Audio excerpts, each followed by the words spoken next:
स्वामी समर्थ. अध्याय 5. भवकानन वैश्वानरा आज्ञांतम छेदका भास्करा पूर्णा साक्षी परात्परा भक्ताम खरा सदै तुम गंगा जळ जैसे निर्मळ तैसे तुझे मन कोमल तुझसी स्तविता प्रेमळ सत्वर त्याते पावसी विशेष गंगाजळाहून आपुले असे महिमान पाप ताप आणि दैन्य तुमच्या स्मरणे निवारते. स्वामी समर्थ चरित्र करया श्रवण श्रोते बैसले सावधान प्रसंगाहून प्रसंग रसभरीत पुढे ज्यांचे सबळ पूर्वपुण्य तयाम झाले स्वामी दर्शन ऐसे चोळापा आदी करून भाग्यवंत सेवेकर.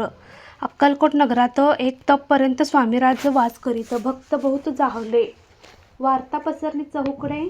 कोणाची पडता साकडे धाव घेती स्वामीकडे. राजे रजवडे थोर म्हणती भोसल्यांचे भाग्य परम स्वामीरत्न लादले उत्तम नृपतीही भक्त निस्सीम स्वामीचरणी चित्त त्यांचे.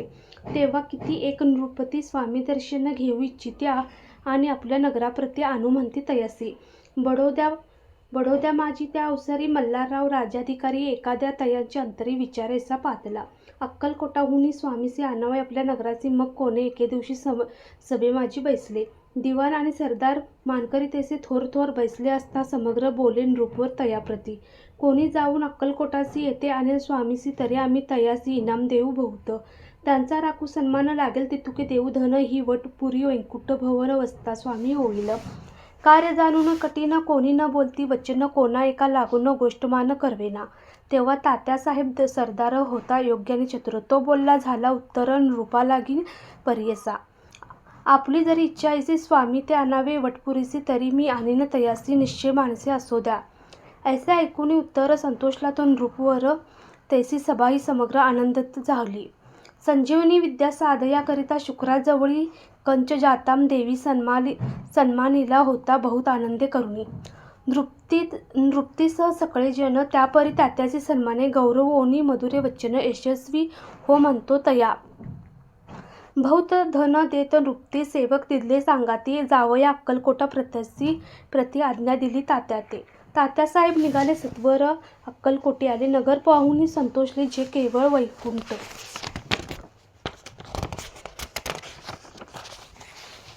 पाहुणी स्वामींची दिव्य मूर्ती आनंदित झाले चित्ती. तेथील जनांची पाहुणी भक्ती धन्य म्हणती तयाते.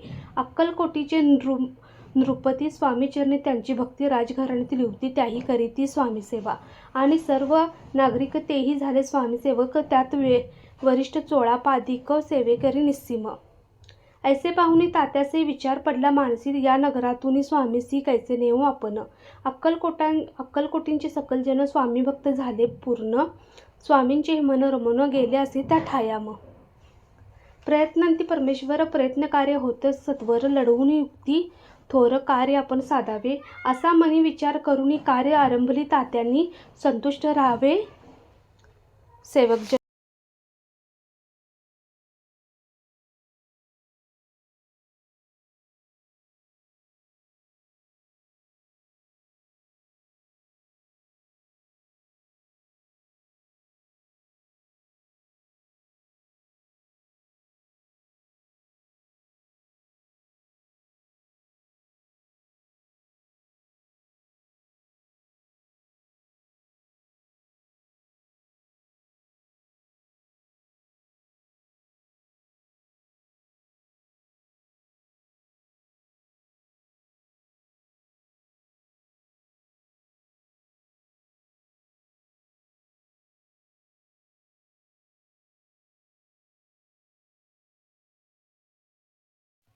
सेवकजनी ऐसे सदा करीताती. करुणी नाना पक्वाने करती ब्राह्मण भोजने दिली भोवसाल दाने याचक धने तृप्त केले. स्वामीची या पूजेप्रती नाना द्रव्य समर्पिती जेणे सेवेकरू संतुष्ट होती. ऐसे करिता सर्वदा प्रसन्न व्हाले भक्तवत्सले. कार्य साधावे आपुले म्हणून नाना उपाय केले. द्रव्य वेचिले तात्यांनी. आयशियाने काही न झाले केले तितुके व्यर्थ केले. तात्या मनी खिन्न झाले विचार पडला तयासी.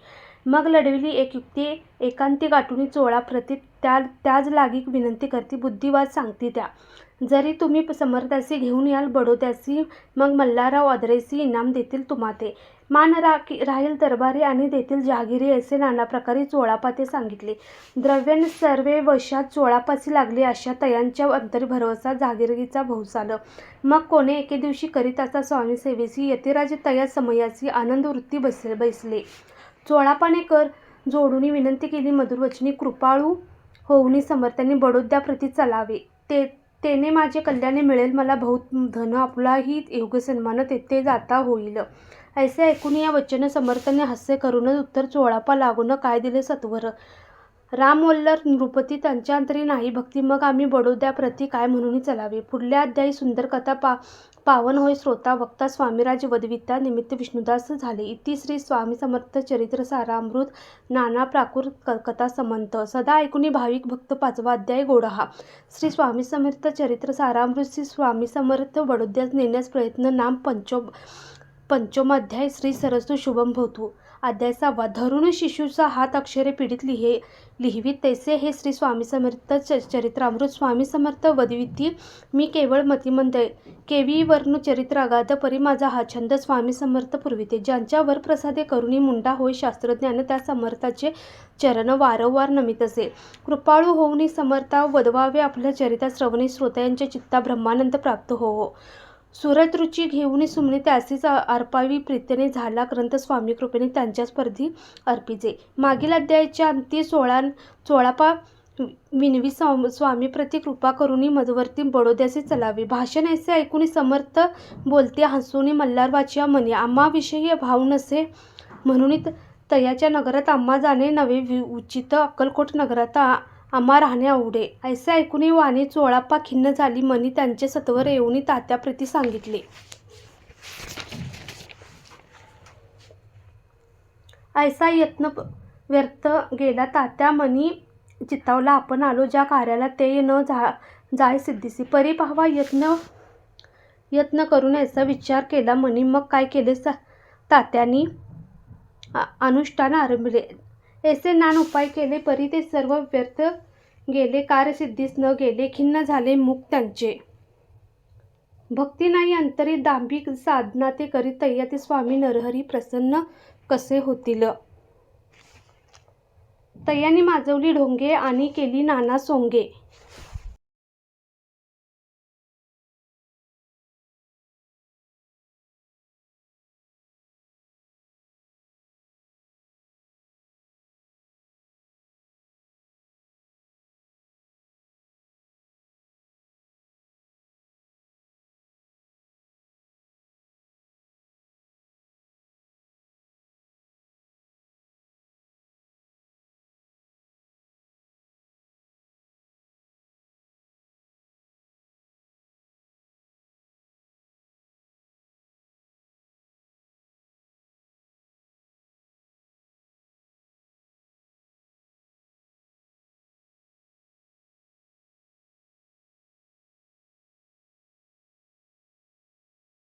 भक्तिविन हठयोगे स्वामी कृपा न होय. मग तात्यांनी काय केले सप्ताहासी ब्राह्मण बसवले गुरुचरित्र आरंभले व्हाव वयासी स्वामी कृपा. परितयाच्या वाड्यात कधी न गेले समर्थ त्याता झाला वेगळे चित्त काही उपाय सुचेना.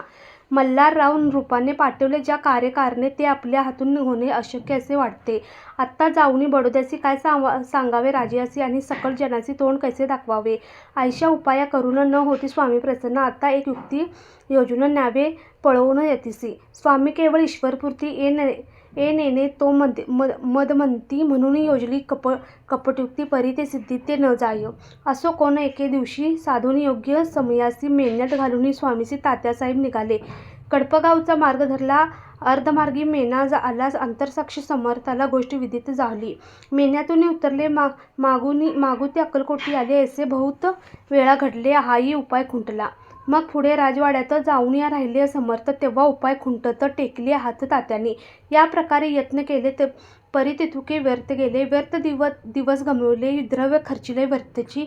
मग अपयशात घेऊन बडोद्यासी आले परतुनी. समर्थ कृपा भक्ती वांचुनी अन्न उपाय न होय. परी मल्हारराव नृपती प्रयत्न आरंभित पुढती सर्व त्रासी विचारती कोण जातो स्वामीकडे. तेव्हा मराठा उमराव यशवंत दयाची नावं नृप कार्याची धरुनी हवं आपण पुढे झाला. स्वामी कारणे वस्त्रे भूषणे धन आणि अमोल रत्ने देऊनी त्याच जवळ नृपाने आज्ञा दिली जावया.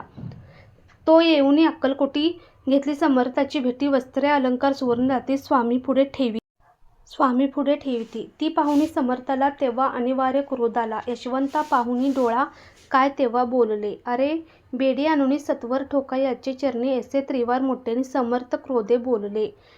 क्रोधमुद्रा पाहुणी यशवंतराव भ्याला मनी पळाले तोंडची पाणी लटालटा कापू लागला.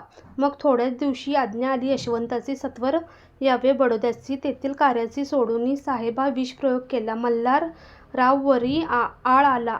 त्या कृत्यामार्जी यशवंताला गुन्हेगार लेखिले. हाती पायी बेडी पडली. स्वामी वचनाची प्रचिती झाली. अघट लीला दाविली. ख्याती झाली सर्वत्र समर्थाची अकृपा जयावरी. ज्याच्या कष्ट होती शरीरी कृपा होय जयावरी तया सर्वानंद प्राप्त होय. भक्त समर्था भक्त पालका अनासिद्धा जगन्नायका निशिदिनी शंकर सखा विष्णूची या मनी वसे. इति श्री राम समर्थ स्वामी समर्थ चरित्र सारामृत नाना प्रकृत कथा समर्थ सदा भक्त परिसो 6वा अध्याय गोडहा. इति श्री स्वामी चरित्र सारामृत यशवंतराव सरदार कथा नाम षटोध्याय. अशा रीतीने 7वा अध्याय समाप्त झाला आहे. निशंक होई रे मना निर्भय होई रे मना.